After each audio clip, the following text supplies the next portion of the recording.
Hello, good evening, welcome back. Welcome once again to this thing of ours. The Grandstream continues on in the naughty corner over here with the bad people in the naughty corner.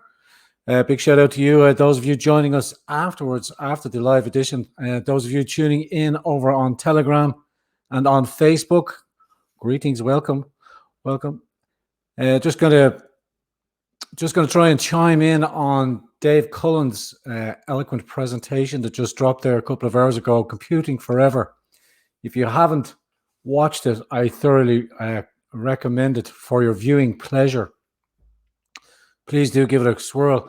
5x5 from Brenda over on Facebook. Thank you for the sound check, Brenda. Appreciate that. And a big shout out to you over in Telegram. No Instagram tonight. I'm afraid I still can't get that set up, but before I do get started, two pieces to bring to your attention for your consideration afterwards. We will try and keep the show to a concise 30 to 35 minutes so that the viewing public over on YouTube may digest it more. It may make it a little bit more palatable to them. Tani joining us over on Periscope. Great to see you. Dylan Murphy, great to see you, brother. And Fran Brennan and Liz Pepper. Great to see the gang getting back together as well. I do see, for those of you in Telegram who may be wondering, I wasn't 100% sure that person who was in the chat is exactly who they said they were. So I've temporarily put a pause on them for now. Telegram, just in case you were wondering. Little thing between Telegram and myself, YouTube. For those of you viewing YouTube now and joining me in the live chat, thank you. Thank you very much for joining me. 5x5 from Johnny Carmike, great stuff. Okay, everybody says, just get to the meat and veg, will it? Get to the meat and veg. I will, as soon as I throw this up here from our good friends, the littlefharmer.ie. We love our enzymes so much, we keep them alive. Wheatgrass and barley grass, mighty shot. Small wonder they're so good. One wheatgrass shot is equivalent to 1 kilogram of your leafy green veg. Barley grass juice full of antioxidants. Just shake and shoot. As I always encourage you to do, please do support the littlefharmer.ie as they extend the hand of friendship to the Grand Torino here. And we promote them and thank them for their assistance in all measures. And also a big shout out to the Bitcoin miner. You'll know who I'm talking about for your, what is now going to be known, I think, I was going to call it Hal. Hal, I can't do that. Open the Bombay doors, Hal. I can't do that, Dave. It's quite the beast. It's quite the behemoth. I'm suitably impressed. More to come. I think we might call it the bull. How are you, bull? How are you, bull? She doesn't mind the bull. Anyway, big shout out to the Bitcoin miner. Thank you very much for your very important donation. Okay, just to touch in with Dave, and I was going to say it feels kind of like I was with a friend there during the course of last week, and I happened to be watching the football with them, with nobody in the crowd. At Sky News piping in the crowd, like the slow murmuration of the crowd, and it's even orchestrated on the push of a button. If a shot is missed or if a shot is saved or there's a disruptive tackle, they have the appropriate crowd noise. It's so plastic. I can't describe it. You know, it is truly a thing to behold. And when you just step back away from it, I said to me, but it's not really the same. Like 20 lads kicking a football, yeah, some quality players, but it takes the whole glamour of it. Someone made the analogy as well of them playing tennis or the golf. It was Stefan from Sweden, my good friend. So they were playing the golf, but there's no spectators in the crowd, just the TV cameras and I think it was the women's golf championship. And it was very mute. The whole thing just feels mute, you know, very, what's the word, shall I say? Just mute. Leave it at that. Anyway, I want to jump into two articles, kind of follow on with what Dave was saying.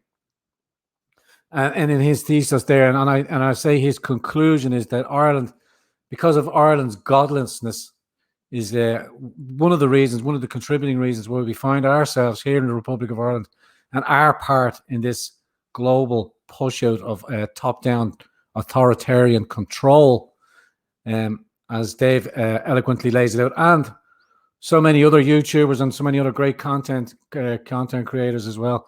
You know, most of my information has come from the likes of Amazing Polly, but Spiros also. Again, Ivor Cummins coming over there, very methodical and very and eloquent and sort of not a matter of fact, just a very nice and pleasant way of presenting the information that he has collated along with other professionals, scientists, doctors of the case-demic file and the fall off into drop-off rates and why we find ourselves in a case-demic. It truly is, for those that can see it for what it is. I myself, traveling around there today, got a look of disdain because I am refusing to wear the mask in any and all locations, wherever it needs to be or when it has to be done. But the point being, where was I going with that? Yeah, no, the point being is the optics of people seeing that as well, and reinforcing that message as well to push back, as Dave says, the new normal. We have to try and make this people to see it for the new abnormal, and we have to kind of return. And there's so much global information going on at the moment as well. It's hard to keep tabs with it, especially with the revelations of the Cardinal Pell. The accuser of Cardinal Pell has now been formally detained and is currently facing what the charges that were going to befall Cardinal Pell, the accusations of I don't know if it was child abuse, but they're absolutely of sexual assault and rape. But they have all since been dismissed. Now, Cardinal Pell was the cardinal that was going to audit the Vatican's banks. Now, that's coming out of Sky News Australia. Adam Bolt, fantastic. Sky News, just can't recommend it enough. As long with OAN, One News America, for myself, and RT as well. If you're looking for an international favor on your news sources. So, yeah, just to tie in with Days, I thought we'd drill down a little bit into the reason for the level 5 knockdowns. I've got a piece here by Michael Sullivan and also someone I've been viewing from afar over on Twitter, Graham Neary. And Graham kind of pieces a Twitter thread together that kind of ties in a little bit with what Michael is summating here. Both these links will be in the description box after the show.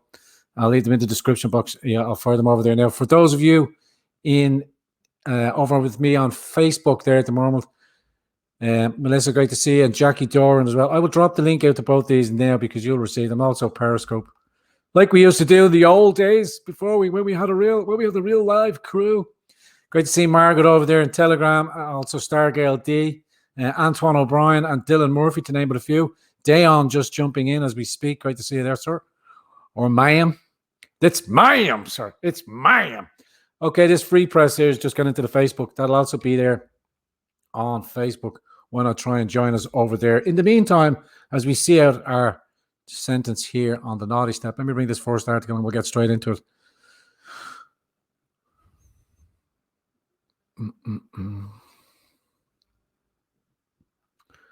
I did have it queued up, but there you go. Let me just jump that out there. What have you got? What's on the stream there? It's all frozen up. So you got my apologies, you got a view of the Telegram and the StreamYard there. Wrong page. Share screen. Wrong page. Can we do that again? My apologies, live chat. Please bear with. Please do bear with. We'll take that one there. Thank you. I do.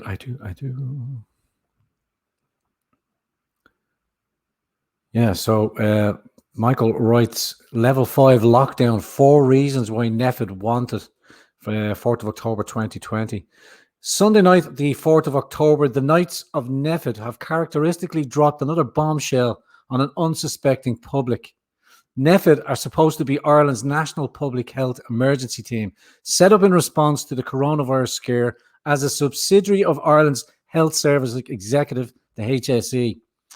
They have now recommended that the country go to level 5 full lockdowns from the current level 3. And as I read this to you live tonight, they have since rolled back and are currently enforcing a level 3 throughout the Republic of Ireland. But this still ties into fact of the who, the what, the why, and the where. Hello to Gina over there joining us from Derry. Great to see you over there. Jackie Doran on joining in on the conversation over there. Thank you, Jackie. But we continue. Very few people are sick anymore or dying by their own figures. The PCR tests are publicly acknowledged to be deeply unreliable, something we've much spoken about here on this platform and others. NEFID and the small cabal of government ministers who have outsourced the management of our country to them want to ramp up the trampling of our constitutional and human rights to a full, tyrannical and unscientific lockdown. Why is this happening? One, most people are now questioning the narrative. So NEFID cannot wait for flu season to execute their end game. NEFID have been wrong from the start and need to cover up their previous mistakes, lies, because individuals can be held personally liable for deaths under Irish law. Pharma makes 60% of Ireland's exports, which buys influence. The pharma industry needs vaccine programs to stave off bankruptcies. NEFID operatives have been compromised more pharma research money and or continuing to fame in the media spotlight. NEFID's bunker dwellers do not want to go back to the windowless labs and relative obscurity. Go deeper. More people are now questioning the narrative so that they have had to bring forward their timetabled fear-mongering. The Irish people are slowly blinking awake. They're asking questions like, what do case numbers actually mean, and when no one is sick? What about all the missed cancer screening and the heart disease and every other kind of screening that are closed because of a virus that is not causing any hospitalizations? Now that they cannot fudge the numbers as easily, you're asking, how is that safe? And what about suicides, rising levels of molestation, sex abuse, physical domestic abuse, lost jobs? Even mainstream TDs are now asking questions. Better late than never. NEFID had planned to do this further into flu season. NEFID have had to speed up their vaccine timetable thanks to the widespread questioning of their pseudoscience and street protests in Dublin and abroad. Over 1 million people have marched into Canada and Berlin. You will not hear much about this from Irish mainstream media because they are now depending on COVID ad money to stay in business. NEFID have been wrong from the start. Knowingly, they had access to the same data Sweden and Denmark and South Dakota did, and they have kept lying now to cover their lies and mistakes. Many of our readers know that the Irish nursing home cull happened while they had statistical knowledge of the only people vulnerable to COVID. Our laws allow for personal liability. When it comes to these decisions, the Knights of NEFID know that they are open to manslaughter charges or worse. Ties in to what I was saying and forewarning about personal culpability. The government is not doing this and you will be held responsible. Number 3, pharma makes 60% of Ireland's exports. Pharma exports account for about 60% of total Irish goods export, worth over 70 billion a year, according to the COVID ad money funded Irish Times. That's a great deal of influence on that ministerial level, a lot of jobs, a lot of income tax revenue for the government, a lot of jobs that are propping up the overinflated property market. The portfolios of the Irish TD landlord class and the property developers that back our 3 main political parties are in real danger if pharma collapses. The pharma industry is also reeling from the opioid crisis lawsuits in the US. Mallinckrodt, a company with a large presence in Ireland, is coming to the end of a $1.6 billion deal for admission of liability, and there's more to come. These cases are just coming for most of Big Pharma. The pharmaceutical industry also needs a wide mandatory vaccination program globally to stave off bankruptcy. In other individual business cases, if the fear level is at fever pitch in Ireland, government-funded vaccine programs will be politically acceptable. Despite the lessons we've learned with the ongoing swine flu lawsuits here in Ireland that the Irish government took on full liability for, it does not matter to them if this virus is not dangerous. You know how the rest of this story could go. As you can see, there are many conflicts of interest in the Irish government on this issue. NEFID operatives have been promised pharma research money and a continuing spot in the camera limelight and a seat at the top table of any mandatory vaccine program in Ireland. They are part of an emergency captured by Big Pharma for reasons explained above. The HSE has been caught in several scandals recently, and few are bubbling under the surface in relation to organs and prescription drugs. They have let Irish elderly people rot on hospital trolleys for decades and left children waiting for life-changing operations. If they are not acting in the interests of the Irish people, then in whose interests are they acting? The men from NEFID presided over the cervical cancer scandal. These men are being wheeled out on national television, have no links to pharma research money, and you can be 100% sure that they have been promised more research money permanently and a place in the television limelight. These men are deeply compromised at a fundamental level, as we explained here. We can say this openly. Because we have the science and the facts on COVID-19 that are cast iron solid if ever examined in court, NPHET have knowingly misrepresented all of the facts for 8 months. They are now desperately running for cover because they are possibly legally liable for many deaths. If you are still in doubt that this is all morphed into an opportunistic pharma scam at this point, ask yourself, if masks work, why are cases going up? Doesn't make sense, does it? And why are hospitals not now full of non-mask wearers? Think, engage. We published official science from the CDC that shows masks are next to useless against the viruses. Please read it. It is the truth and the long-established science. So why are we locking down the country and still destroying our economy based on a PCR test cases when no one is sick? Now you know why. We all have viruses in our bodies, all kinds. They most likely do not make us sick. We live with them every day. For example, 95% of the population have the herpes 1 virus in their bodies, cold sores. Most of us have staph bacteria on us or will test positive for influenza, even if we don't show symptoms. They have paralyzed the nation with fear using lies. With fear, control comes easier. Please share this and help to stop more compromised pharma operatives from causing more missed cancer diagnosis, suicide, etc. by keeping our healthcare system shut. Stop them from destroying what is left of our economy and our mental health. Let us demand accountability for the nursing home deaths. Please get vocal. Help other people to speak. So many of us are afraid to talk, but be brave. Michael wrote that piece there. That's in the live chat there, and I will leave it into the description box afterwards in the show as well. But echoing very much the same sort of sentiments, and from great speakers like Jean, who was on the morning show yesterday morning, and her point struck me as well. Now is the time to be bravery. We've seen so many other people. Amazing Polly said it in her last video broadcast as well.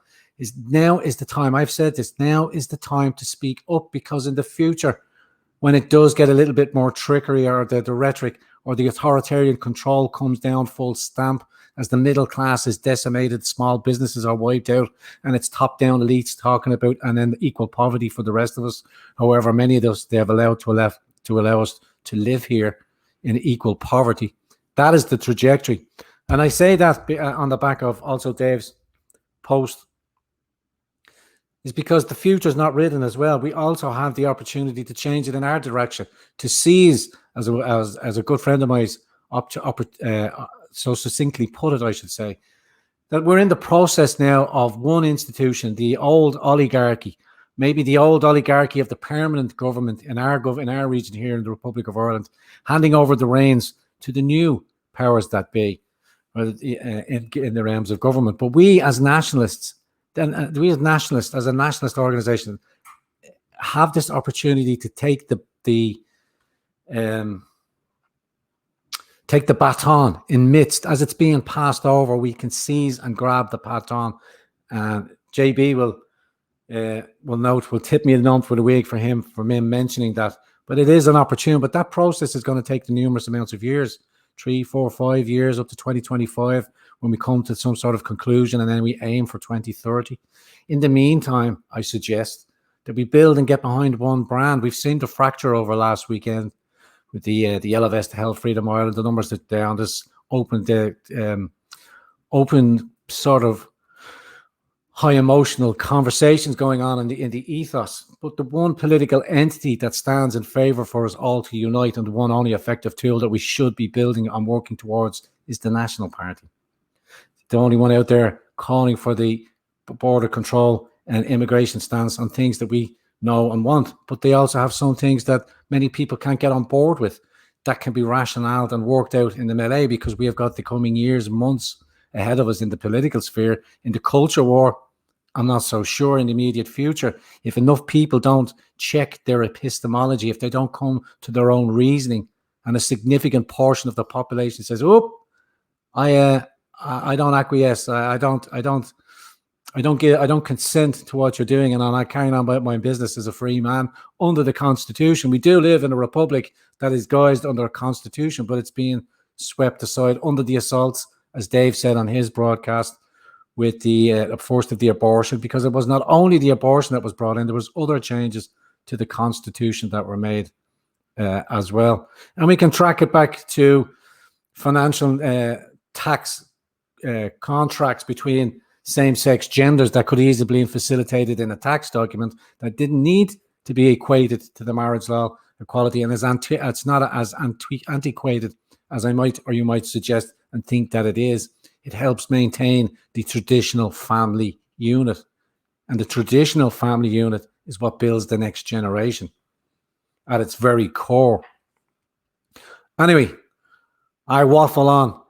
Let me jump into Graham's. Graham's is a Twitter thread. I will drop that link also here for you on Facebook right about now for you over on Twitter or on Periscope. I wonder if you're going to get them over there. We'll drop that in. And like I said, I'll leave it in the link for those of you viewing on YouTube after the fact. But again, leading on from the last article, which Michael wrote so very well, I want to tie this, and this struck me by Graham. Graham, and I have no knowledge. I've never spoken with Graham. Again, I've seen him as an online presence, and I've seen some more of his other works. But I thought this thread was very much worth to read out here on the platform, and I'm sure you'll agree. Let me bring this up.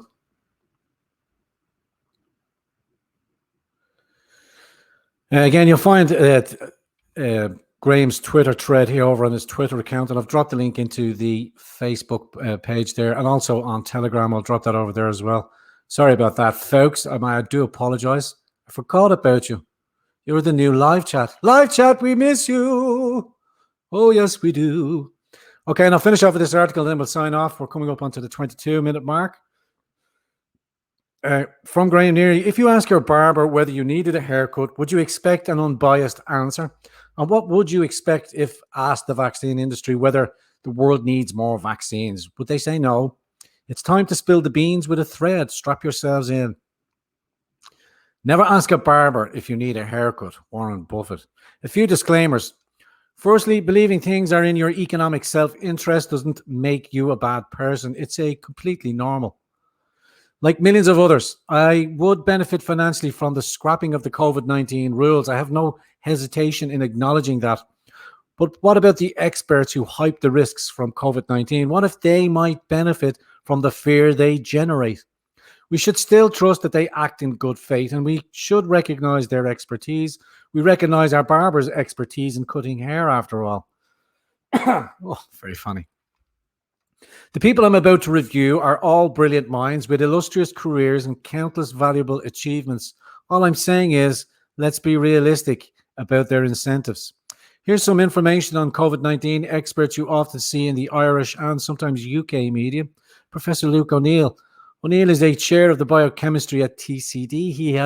His links to the pharma industry are as follows. He's the co-founder of Styrex, in which the pharmaceutical giant GlaxoSmithKline, a developer of COVID-19 vaccines, has invested millions of dollars. I wonder what the algorithms will be saying to that little melee of words I've just grouped together there. And again, Graham attaches some of the new paper and the magazine links around that acquirement of the GlaxoSmithKline for that Styrex for around 30 million. O'Neill and his team at TCD are said to be working flat out on COVID-19 treatments. O'Neill says Styrex is interested in our work. In July, the Irish government awarded 4.8 million to a team of researchers, including O'Neill, for work which might lead to COVID-19 vaccines. And Graham has listed this article here as well, almost 5 million allocated to the COVID-19 research. And now we have Assistant Professor Thomas Ryan. Ryan is a neuroscientist at the School of Biochemistry and Immunology at TCD, where O'Neill is chair of biochemistry. Ryan has ties to the pharmaceutical industry through Wellcome Trust, who funded his PhD at Cambridge University with a fellowship. Sir Jimmy Farrar. The links between Wellcome and other pro-vaccine organizations are very interesting. Quick slurp of coffee, my apologies. Or should I say tea? It's too late for coffee. So Jeremy is in charge of Wellcome. He is also the member of the UK SAGE and co-founder and board member of the Coalition for Epidemic Preparedness and Innovations, the CEPI. New vaccines for a safer world. 1 second. CPI is funded by Wellcome, the Bill and Melinda Gates Foundation, and the EU. Its goal is to, quote, to stimulate and accelerate the development of vaccines. It created COVAX along with the WHO and the Vaccine Alliance. COVAX seeks to produce 2 billion doses of COVID-19 vaccine in 2021. Really? Professor Sam McConaughey. McConaughey is head of the Department of International Health and Tropical Medicine at the Royal College of Surgeons. He's also the director of the European Vaccine Initiative, the EVI, an organization whose objective is to, quote, to spearhead global vaccination development efforts. How nice of them. EVI's donors include the CEPI, see above. Also major donors are the EU and the World Health Organization. In July 2020, McConaughey said in relation to the EVI that, quote, we are involved in seeking funding for some phase 2 trials and phase 3 trials and the staff for COVID-19 vaccine candidates. And again, you can see the list and links of all those in the tidy little cadre.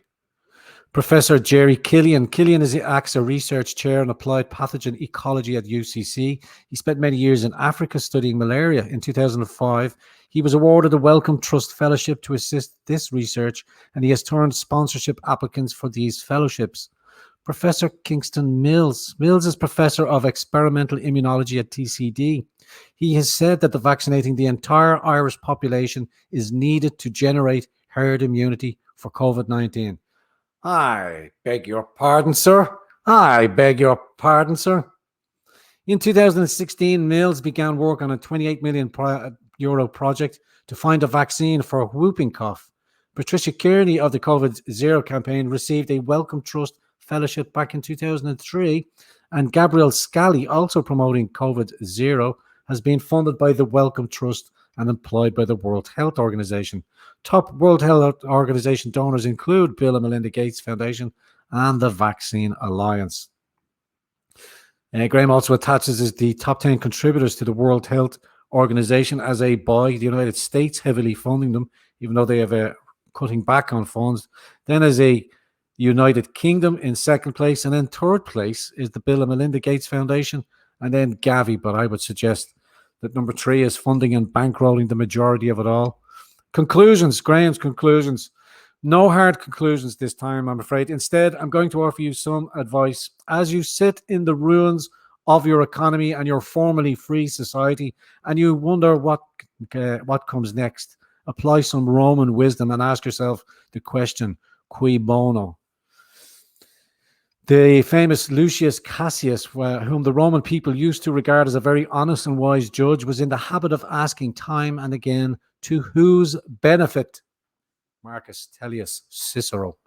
Okay, ladies and gentlemen, I just thought I'd tie those two pieces into together and keep a little short little broadcast as we keep this thing of ours, the Grandstream, ticking along.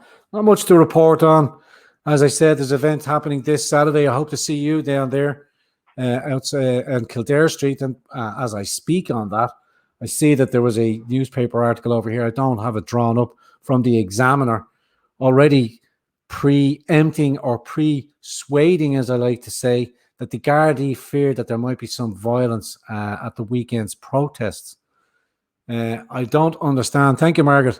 I don't understand where that would come from, because every demonstration that I have attended to and reported on, there's been nothing but family, men, women, and their children. Indeed, children attended at these events. I don't see where they would fear the violence, unless they know the known agitators, and surely they can take care of any given situation that pops up, as they have been doing a sterling job so far in managing and allowing citizens to use their constitutional rights to express their dissent with the authoritarian top-down control.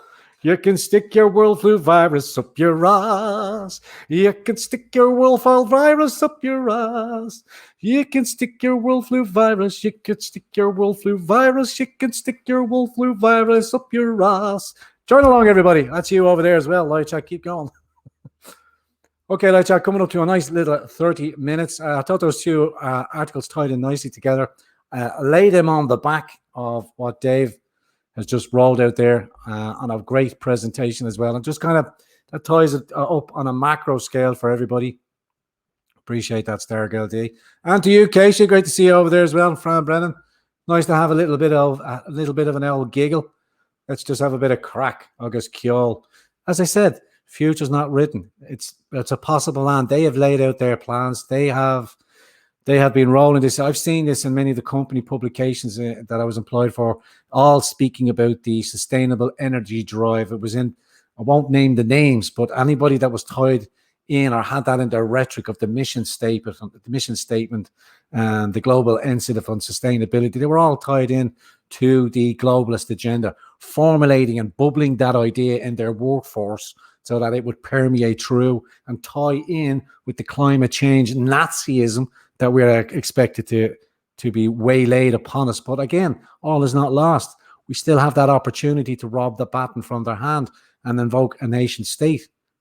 How that comes about, we can at least strive and build for it now by building our communities, getting involved in regional cumans, getting involved to know your candidates, and maybe looking for some alternative political positions on the way forward. I know many people are still locked in to the old binary of Labour, Fine Gael, Fianna Fáil. That is being utterly destroyed. They have completely betrayed you.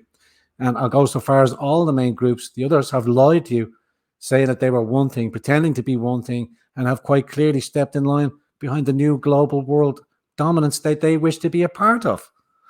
So we need a nationalist movement that has nationalist patriots at its core, with the nation's identity and safety and regard for future prosperity at heart. That means controlling borders at the very least. We see what's happening down at the south coast of the United Kingdom. We're up to 400 people, 6,000 migrants are traveling across the channel and are being ferried and facilitated by the French Navy, who are happy to unload them. And they are now taking up their place in many hotels, as they have been doing here. Some would say that something is afoot.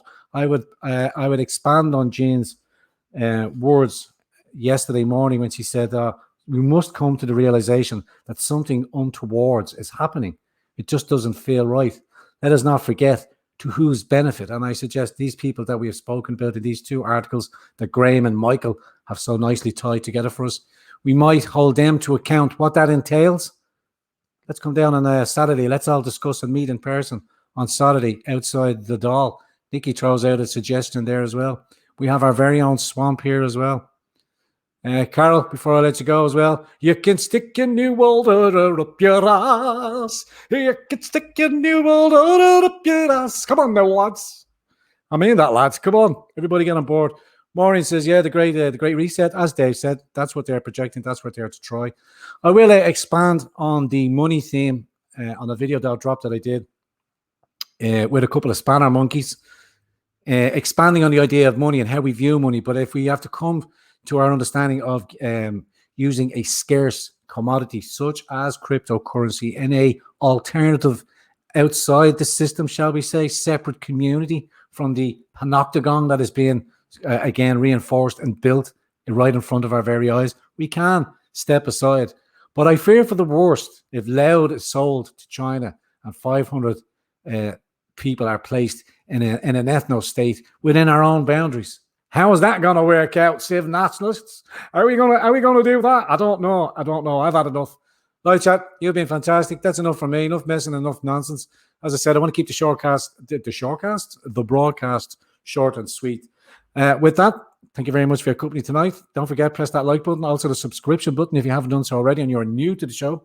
Please share this on your platforms to keep us in the platform. It's only through your sharing that is maintaining our presence on the YouTube, and I thank each and every one of you for that, keeping us pushed into people's recommendation list. Also, please leave your thoughts, comments, and witticisms in the comment section down below. I do love to engage with each and every one of you down there and having a look through your, as we say, thoughts, comments, and witticism.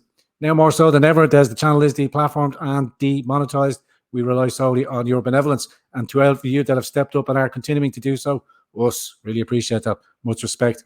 Those of you sending on your mail to our PO Box 13179, I'm picking up the mails and getting through getting through them and trying to my best to return.